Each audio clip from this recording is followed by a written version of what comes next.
Nestled in the southwest corner of New Hampshire, the small town of Jaffrey sits in a busy crossroads.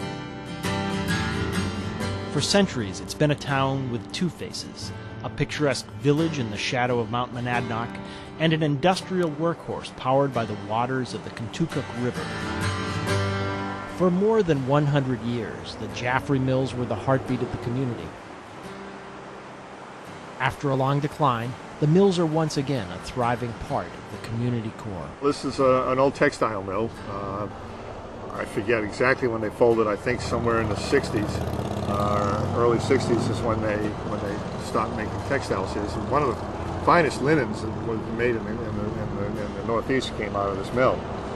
It employed quite a few people, and it was difficult when it went under. Several other businesses operated at the mills through the 70s and 80s, but by the 1990s, both the larger building on the West Bank and smaller building on the east were underutilized and largely abandoned. Frank Sterling, a Jaffrey native, former town councilor, and current state representative, knows just how the changing fortunes of the Jaffrey Mills impacted the town. So it was just a big black hole. It wasn't doing anything, didn't add anything to the downtown area, didn't lend itself to any kind of shops or anything. It was just a big brick building that pretty much sucked the life out of the downtown. Jaffrey's leaders had long hoped that various development proposals would succeed in bringing the mill back to life. The redevelopment of the Jaffrey Mills was more than 20 years in the making. In fits and starts, it finally came to fruition, and I think one of the best ideas that happened was taking the project and actually breaking it apart so that you had two different developers doing what they do best. Great Bridge Properties, a New Hampshire company that builds workforce housing, worked with the Jaffrey Planning Board on a proposal that would convert the West Building into 30 units of workforce housing.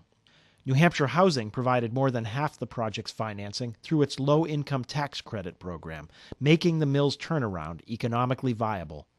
Members of the Planning Board understood both the need and the opportunity that Great Bridge's proposal presented.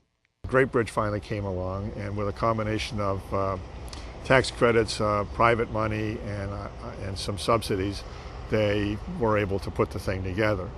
Of course, the usual hue and cry went up about having all this low-income housing in the middle of town. But they were successful in countering most of those arguments. Great Bridge Properties came in and offered the select board in the town an avenue to build affordable housing. They worked really hard. They got a lot of consensus of people in town. They reached out to other organizations within the town to have them part of the conversation, asked for support, and really worked hard on the process. Workforce housing is very important to the state. It supplies a level of housing that's affordable, by definition, for people who are either entry-level workers, just starting out on their careers, kids just getting out of high school, starting a job.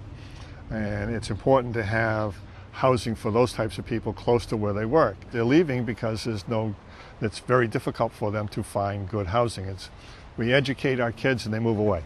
We'd like to have them stick around and put a little something back into the community. In 2006, the Planning Board approved both Great Bridge's proposal for workforce housing in the West Building and a separate proposal for market-rate condominiums in the East Side. We were hired here to market the subdivision and help with the design these are actually mill condos that we restored and renovated. It's the #1 selling condo in both Peterborough, Jaffrey, Ringe area, where it's got the old world feeling with the antique floors and the tall ceilings and brick walls. They like being downtown. It's really emotional. They walk into the space and they love it here, and that's really what drives the show. Even through this economic downturn, since 2007 when the buildings were completed, the sales have been strong, and there's only one unit available on the market rate side. So I think that speaks volumes to the desirability of living downtown Jaffrey. I'm 67, my husband's 77. Shirley Mahoney, another Jaffrey native, has close family ties to the Jaffrey Mills. She was one of the first residents in the workforce apartments. My grandfather worked here when it was a mill, and I remember working on the 3rd floor here in an electronics plant for about a year. So my brother was a night watchman here, and he fished out of the windows downstairs. So it's like, families still here. I think mainly upstairs it's families with children. Marge across the hall is in her 80s.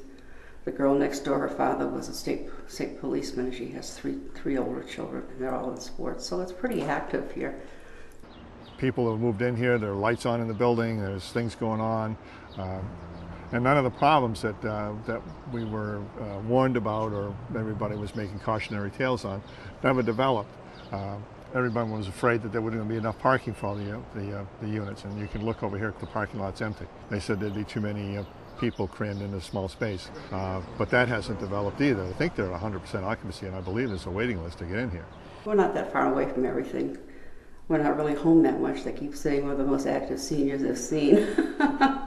The renovation of the Jaffrey Mills complex has been a huge shot in the arm for the entire town. It's given us another whole population to look at in serving.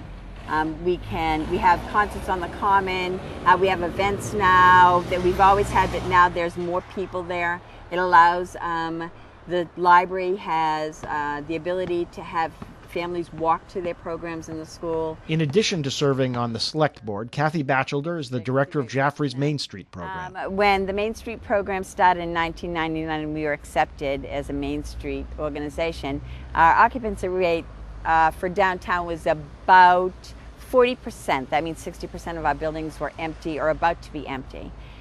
They've worked really hard, and we've worked throughout the last 10 years to bring small businesses to downtown. And our occupancy rate now is about, I want to say it's about 95%. It was close to 100% for a while, but with the economic downturn, things have changed somewhat, but they're still coming. With new life in the heart of the village, ripples of change are spreading throughout town.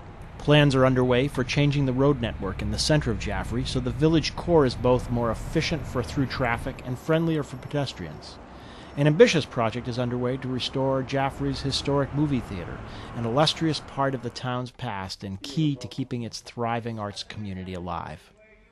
Turnaround of a building like the old theater in Jaffrey or the mills that lay vacant for so long just has an incredible catalytic effect. Not only do you get new uses in those buildings, but it has a ripple effect in terms of other businesses and other investment in the area.